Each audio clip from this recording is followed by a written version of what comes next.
Hello, Sooner Nation, OU Insider subscribers, Red River Rivalry fanatics, Brian Clinton enthusiasts, of course, anybody who's looking to avoid hail damage to their car, like I am later. It's supposed to hail in Norman later this afternoon. I'm a little worried about that. Don't forget our Huh? don't forget our funnel cake enthusiasts. Oh, that's right. Of course. People who like drinking a beer at 9 o'clock in the morning at this Texas State Fair. This weekend is for you. Welcome to the latest episode of the Oklahoma Drill, powered by OU Insider and the Rivals Network. I am Jesse Crittenden. That is my co-host, Brian Clinton. Mr. Clinton, Coach Clinton, how are you, sir? I'm good. I'm a little disappointed that I don't get to try all the delectable delights and fried foods down there with you guys in Dallas, but I'll have her covered from up here, so don't worry about that. I was going to say, I think what you can do is have a six-pack by kickoff, and you're still getting the Texas State Fair experience. Deal. Even in Collinsville, America. I got to tell you though, man, the Texas State Fair it's like a fever dream. It's an anomaly every week. Yeah. It's like its own little universe. Mm-hmm. But Brian, before we kick things off, people who've listened to our first few episodes, they know what we're going to do. We're going to recap OU's win over Iowa State 50-20. But we've got plenty to talk about when it comes to this OU Texas matchup this weekend at 11 a.m. on Saturday. But Brian, before we start off with that, there's been a lot of debate about what the name of the rivalry should be. And I've always said it should be Red River Rivalry. So when that announcement came out a couple of months ago that was the official name this year, that made me happy. What is the name of the rivalry to you? It's Red River Rivalry. We all have to go through that phase of growing up in our adolescence and struggling to say that tongue twister. That's just part of it. I was okay with Red River Shootout, but it didn't have the same feel. I think Red River Rivalry is the right way of going about it. It is kind of a tongue twister, but if you can get it, it flows off the tongue. It's and Red River Shootout always felt like a watered down. It did. Yes, absolutely. Yeah. Okay. I'm glad we're on the same page about that. So with that, it is the Red River Rivalry. I don't care what they change it to. Once OU and Texas go to the SEC, it is the Red River Rivalry. Brian, we were both at Saturday's game where OU defeated Iowa State 50-20. Close game in that second quarter. It was 21-20. And OU's defense didn't look good through most of that first half. Didn't look good. The OU offense was really good most of the game, but for a little bit there, I think fans everywhere were a little nervous, but OU pulls away in that second half. What was your overall takeaway, from your vantage point on the field? So obviously OU gets off to that fast start with the pick six, and everybody, everything's electric. The stadium's going nuts. Defense comes right back out on the field. And then, you've got the big busted touchdown play to Jalen Knoll, not very long after that. And it was like, you could feel the atmosphere get sucked out of that stadium really fast. It was like, whoa, that hadn't happened yet. What's going on here? And then, it kind of progresses to this point where Iowa State's, they're picking up some chunk plays in the ground game. And then you have another chunk, for the very first play of the second quarter is like a 58 or whatever, however 67. Long it was. Yeah. A long 67. Touch. Yeah. Big time touchdown. And, people were nervous. I mean, you could really feel it. And so my takeaway from that was it looked like Iowa State was running some things that they hadn't run to that point yet. They were running some stuff and some gap scheme stuff that Oklahoma just had to adjust to. And once they did, they were dominant once again. I mean, and, I think that's going to happen from time to time throughout the season. But the thing is, they adjusted. They made in-game adjustments, and they got back to playing dominant football. And I think that speaks a lot for what this team is compared to what it's maybe been on the defensive side in the past. Yeah, no, absolutely. And I think if you were looking at this game, you and I talked about it a few days before. It's, this is a game OU should dominate. We said that going in, and they did eventually end up dominating it. It wasn't in the fashion that we were expecting, but the thing that stood out to me, Brian, was 82 total yards for Iowa State's offense in the second half. Yeah. 82. Yeah.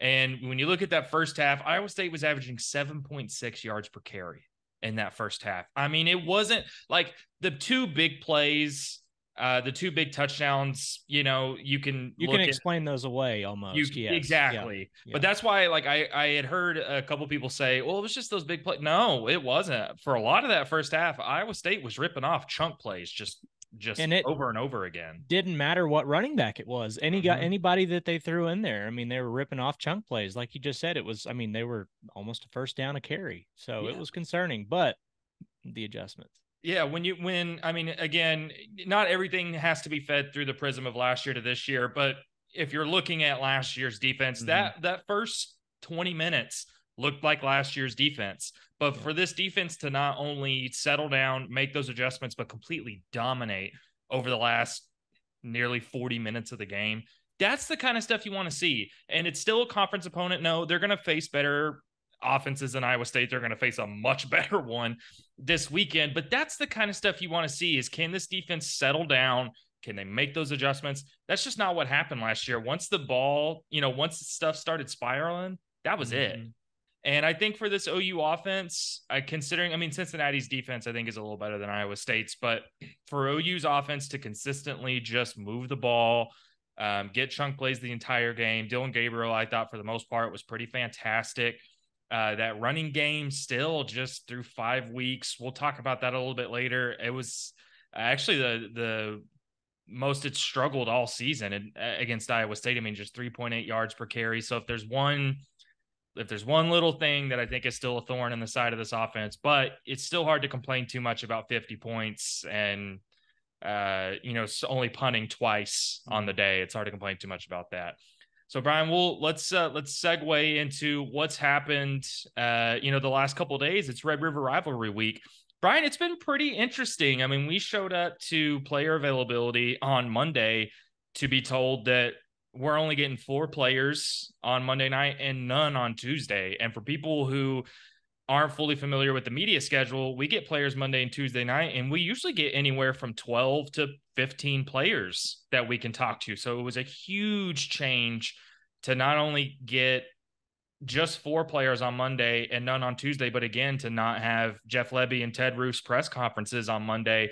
And Brent Venables talked about it on Tuesday, and his message was that he doesn't want the players to look back at last week. He wants them to be fully focused on this weekend. And I think the coaches and the players have tried very hard to say this is just like any other week. Brian, it's not any other week. Did that surprise you at all? Just the diminished media coverage? And is that an example of this? This is a huge week, not just because it's Red River, but because of the stakes going in. This episode of the OU Insider Under the Visor podcast is sponsored in part by Caldera Lab. Caldera Lab knows the skincare world is heavily female-driven and has long been the wild, wild west for men. That's why they're making the solution simple, starting with the regimen. The regimen includes 3 products: the Clean Slate, the Base Layer, and the Good. The Clean Slate starts and ends your day. This face wash leaves all skin types refreshed. The Base Layer is your daily moisturizer to hydrate your skin and jumpstart your day full of confidence.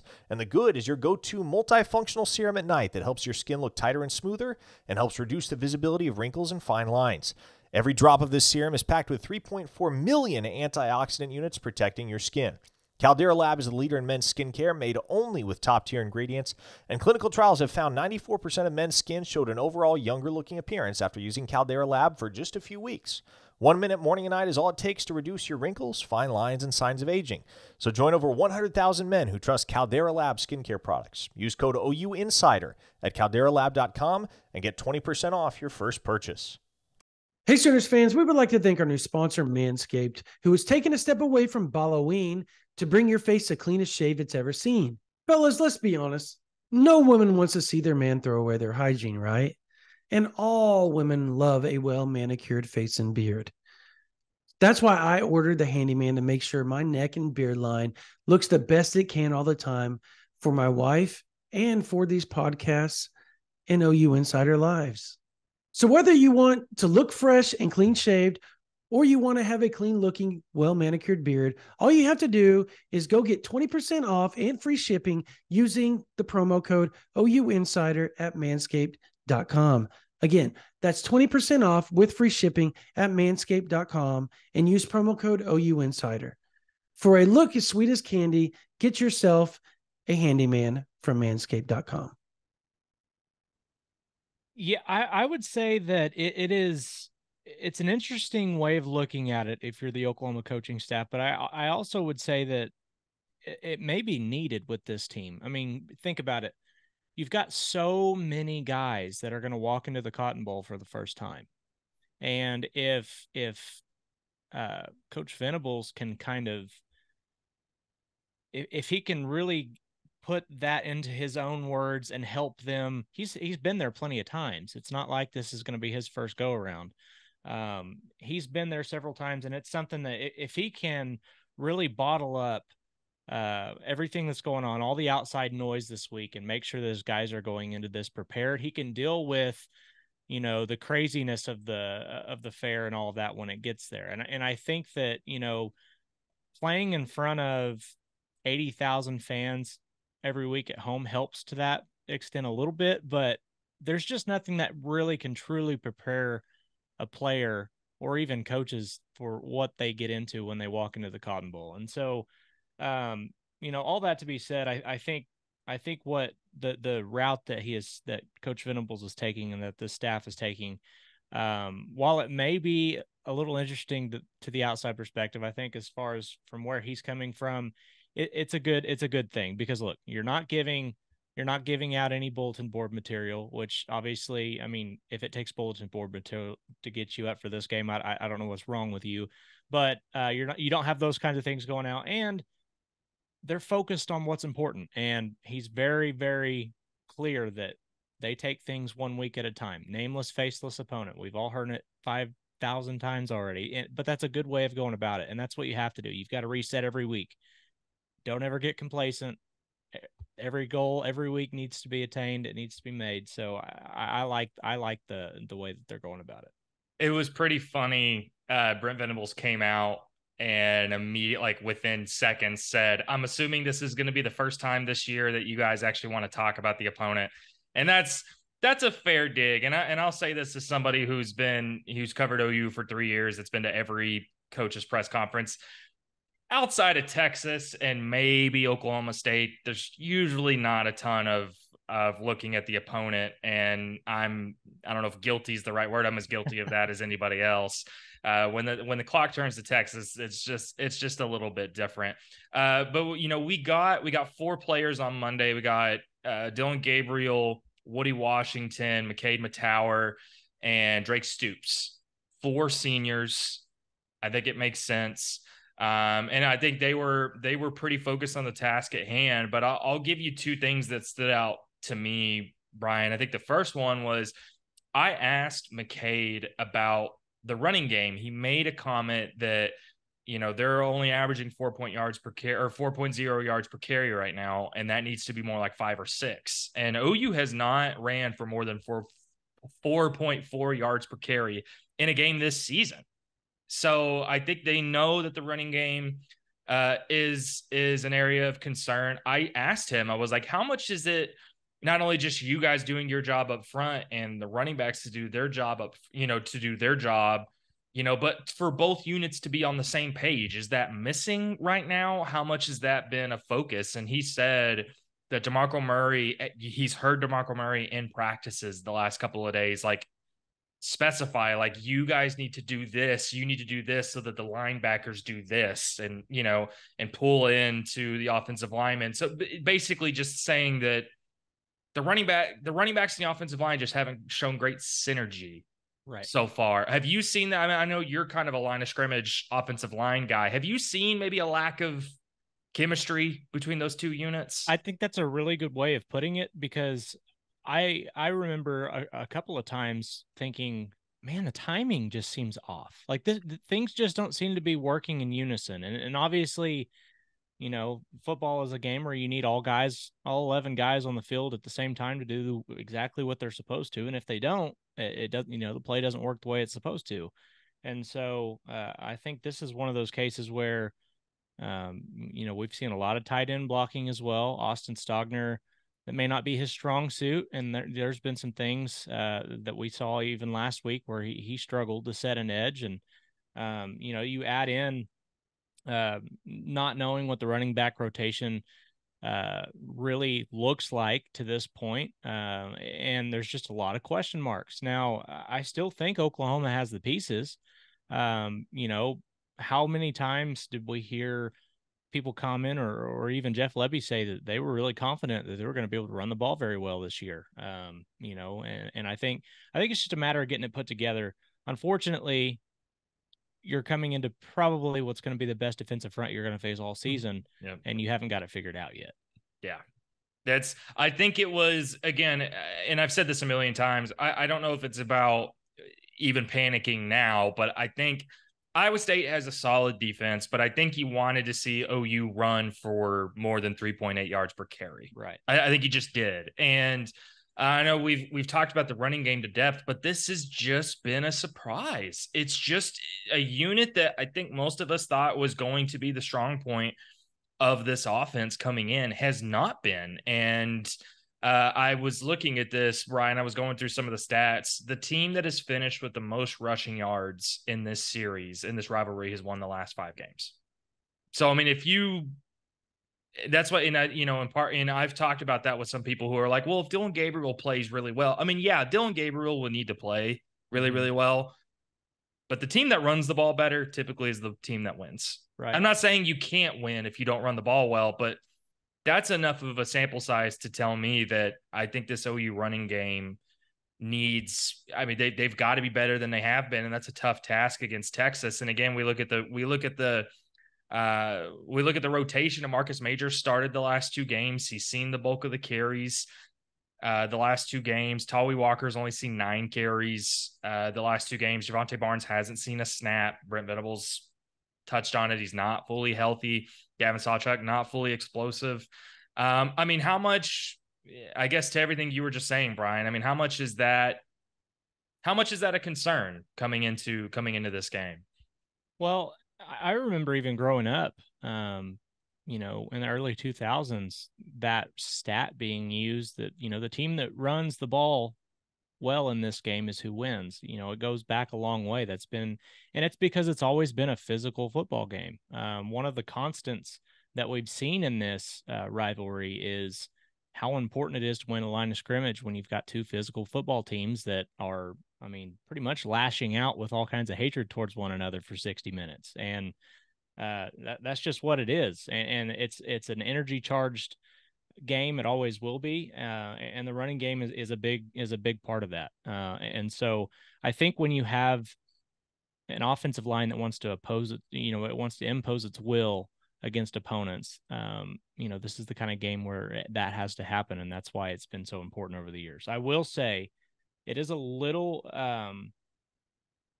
the Texas average yards per game right now at 191.8 is a little skewed, just a little bit, because last week they rushed for 336 against a Kansas front that I think isn't as good as it looked in the first few games.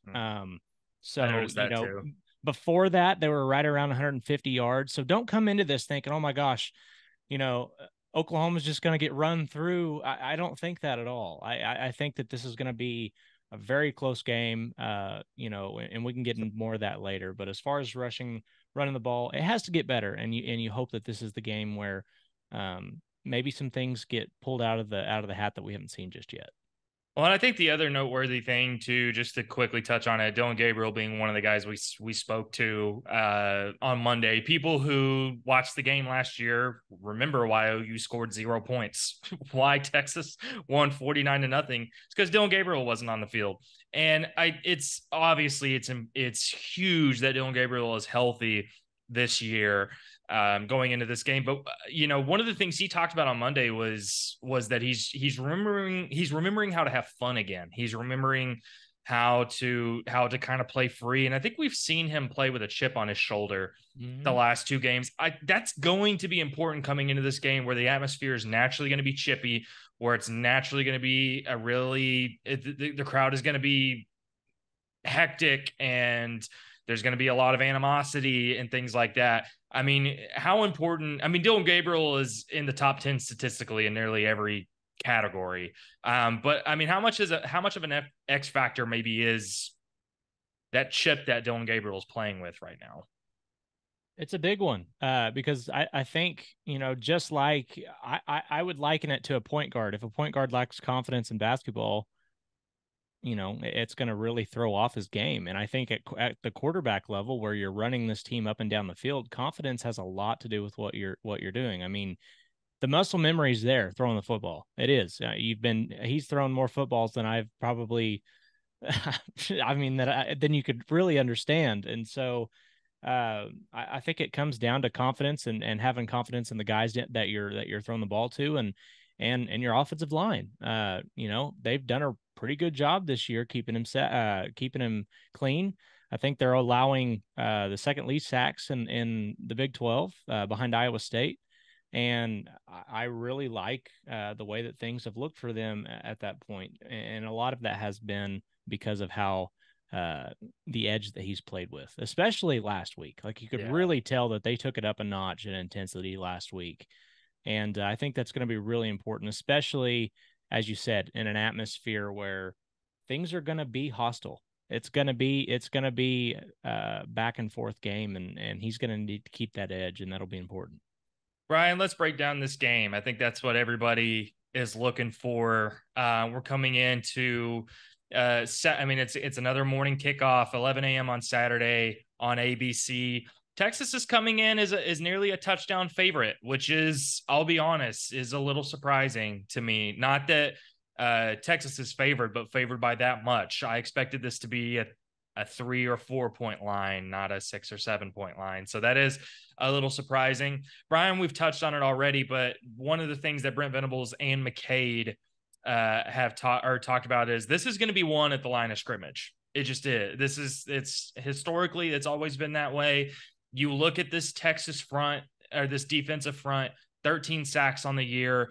You look at this Texas offensive line that, like you said, the running stats look good. Maybe they're a little skewed, but they've given up 9 sacks on the year. So maybe pass protection is maybe an area of vulnerability. But let me ask you this, Brian. Instead of just asking you to break down the line of scrimmage, let me ask you, are you more interested in the battle between OU's offensive line and Texas's defensive line, or vice versa? What do you think is the real battleground in this game? That's a good one. Man, that's a good Is it one. both? Is it a tie? I would have a really hard time picking between the two, but if I had to, I think I would say it ends up being Oklahoma's offensive line against Texas' defensive line. I agree. I agree. I think, look, Texas, when they went into Tuscaloosa in week 2, they had 5 sacks and 9 tackles for loss in that game. Now, I fully believe 100% that Oklahoma's offensive line at this point in time right now is better than what Alabama's offensive line was in week 2. And I would say it's probably better than what Alabama has right now. This offensive line has been really good in pass protection, and that's what Oklahoma has spent a lot of its time doing. Yes, the running game, we could talk about it for forever, but I think the strength that Oklahoma has along the offensive line, they kind of match up fairly well with what Texas maybe struggles with. They don't have an elite pass rusher on the edge right now. Their interior pass rush has been pretty good. T'Vondre Sweat is a freak. The thing the athleticism that guy shows at 362 pounds is nuts. There's no way around that. He's going to be a problem on the interior, but I do think that Oklahoma's offensive line has a really good chance to impose its will at times, especially if they can use tempo to their benefit. It's going to have to be, you've got to be really careful about how you use tempo. We've all seen what happens. We saw a lot of it last year, what happens when you don't use it properly. You can really put your defense in a bad spot. But if they can find a way to work things out right, I think that's the battle that you've got to watch for. Yeah, no, I agree with you. I think the offensive line, OU's offensive line against Texas defensive line, I think is going to be really interesting just because The pass protection has been so good, like you said, but the running game has been a little bit of a struggle. So I think it's going to be interesting. I think that's really going to be, I think, where this game is won. And so, I mean, I wouldn't be surprised if, I mean, yeah, the team that runs the ball typically wins this game, but it wouldn't surprise me if OU comes to this game leaning fully in on its passing game, the stuff that it's doing really well, because the offensive line is protecting, pass protecting so well, because Dylan Gabriel's had a really good rhythm for most of this season. Wouldn't surprise me if that's maybe the focus of that attack. Yeah, and I would even say it may be one of those things where Texas even comes in early with a lighter box, and it may open up some running lanes to help Oklahoma, and you have to ebb and flow with that as a play caller. So, yeah, I thought the exact same thing. Oklahoma's going to lean on its passing game in this game. They're going to have to, especially with what we saw Texas give up a couple of times. I actually wrote about something with Texas's defense. They've given up 4 passing touchdowns this year, and the shortest one of those was 19 yards. Every other one of them was 39 yards or more, and so they're going to have to lean on that passing game. Yeah, I'll give a quick shout out to anybody out there. Brian writes a weekly scouting report at ouinsider.com. The one on Texas has just been published, and then Brian, you also do your Field Vision series where you break down film on the opponent. Everyone should go check that stuff out. It's really good. Dives into a lot of the X's and O's, the minutia of these games. Fully recommend everybody go check that out. But Brian, I agree with you. And I think Parker said it the other day, but I agree. I think a track meet kind of game favors Oklahoma. I think a slow ground and pound type of game that favors Texas. It just does. Absolutely. So OU is going to have to find the balance between finding some success on the ground, but also riding kind of the things that have gotten them this far, which has really been the passing game. We look at the other side of the ball, Brian. Quinn Ewers has been pretty good this year. I think he's been better than he was last year. His stats are pretty good. 10 passing touchdowns. He's averaging 271 passing yards a game. He's completing 66% of his passes. Only 1 interception on the season. I think Quinn Ewers has been pretty good, but really it's this receiving core, with Worthy and Mitchell, and Brent Venables even alluded to it on Tuesday that he even said, if you guys have any answers for us, shout them out, because it is going to be tough. Brian, what do you think is it how, I mean, obviously all aspects of this are going to be important, but how much is, to stop this Texas offense, how much is it going to be on the defensive line to get pressure on Quinn Ewers, or how much is this going to be OU secondary needing to make plays and one-on-one coverage? I mean, obviously you need both, but what are you really looking at the most coming in? I'm going to be really interested to see how Brent Venables and the defensive staff dial up pressure against Quinn Ewers, because I think that, yes, you could probably get some pressure with 4 guys, but I think that they're going to have to be really creative in where they're bringing pressure from, because anytime you take a guy out of coverage, you're leaving a potential gap for those receivers to fill, and that's a problem. But if you can disguise it well enough, which I don't think there's a mind in the game better at disguising blitzes than Brent Venables, they can be really, really effective. And so I'm looking for them finding that balance between bringing pressure from other ends of the field or other places besides the defensive line, while being able to back cover and continue to keep those wide receivers under check, because they are absolutely a problem. I agree with you, because I think the worst thing you can do if you're Oklahoma is give Quinn Ewers time to throw, because that's obviously when he's at his best. But I think you're setting yourself up to fail if you're counting on OU secondary to make play after play. Not that they won't make plays. OU has 10 interceptions through 5 weeks. It's really good. But I think if you're expecting, for guys to make plays one-on-one against Xavier Worthy, I think that's just a losing proposition. What you can do is get pressure in the backfield, make those throws tougher, give that secondary a little bit of a boost in, where things don't have to be so perfect, I think the main thing I'm going to be looking for defensively is for OU to get pressure. And Brian, I think the main thing that's going to be fun is just seeing Brent Venables' defense. Like last year, we didn't really get to see this, but Brent Venables, one of the best defensive minds in the game, against Steve Sarkisian, who is a really, really good, one of the best offensive coordinators, offensive play callers in the game. We were kind of robbed of that last year, but I think this is going to be a real technical X's and O's adjustments kind of battle. I don't think it's just going to be, oh, every team's going to have their way. I think you're going to see both sides of the ball for both teams make adjustments. That's just going to be fun from an X's and O standpoint. Yeah, well, and this is this is truly going to be one of those games where it's chess. I mean, it truly is chess. You come into the game, you're going to get to see what both of these guys plan throughout the week coming into the game in the first half. But I think where both of these coaches excel is their adjustments and their halftime adjustments. We've seen Oklahoma really lock things down defensively in the second half all season long. And we've also seen Texas pull away from its opponents in the second half because Sarkisian does a really, really good job adjusting to what he's seeing. And so the interesting thing is going to be Sarkisian does not have very many tendencies when it comes to play calling. Excuse me. He's really hard to get a hold of on what he's doing, and so I heard somebody put it that he goes against the grain on whenever he calls plays, and so it'll be interesting to see how Venables combats that. But I think if there's anybody out there that can do it, it's him. That's the kind of guy that puts in the extra hours and makes sure that he's up to speed on what's going on. So it'll be really, really fun one to watch, especially what's coming from each sideline. Rubber's going to meet the road somehow, Brian. I mean, this OU defense is giving up, less than 15 points a game. OU's defense has been one of the best scoring defenses in the country. This Texas offense averages over 36 points per game. One of those stats is going to win out. It just is. That's going to be interesting to see.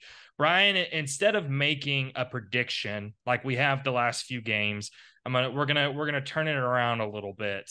And we kind of touched on this on our weekly OU Insider Roundtable on the website. But Brian, why does Oklahoma win this game, and why does Oklahoma lose this game? I think Oklahoma wins this game because its passing offense is prolific. I believe that if Oklahoma's passing offense, Texas hasn't seen anything close to resembling what Oklahoma provides offensively this year. They just haven't. Alabama's offense is a mess. It's a complete mess. And Oklahoma is in top 3 in scoring right now in the country. And so I think Oklahoma provides a challenge that Texas hasn't seen to this point.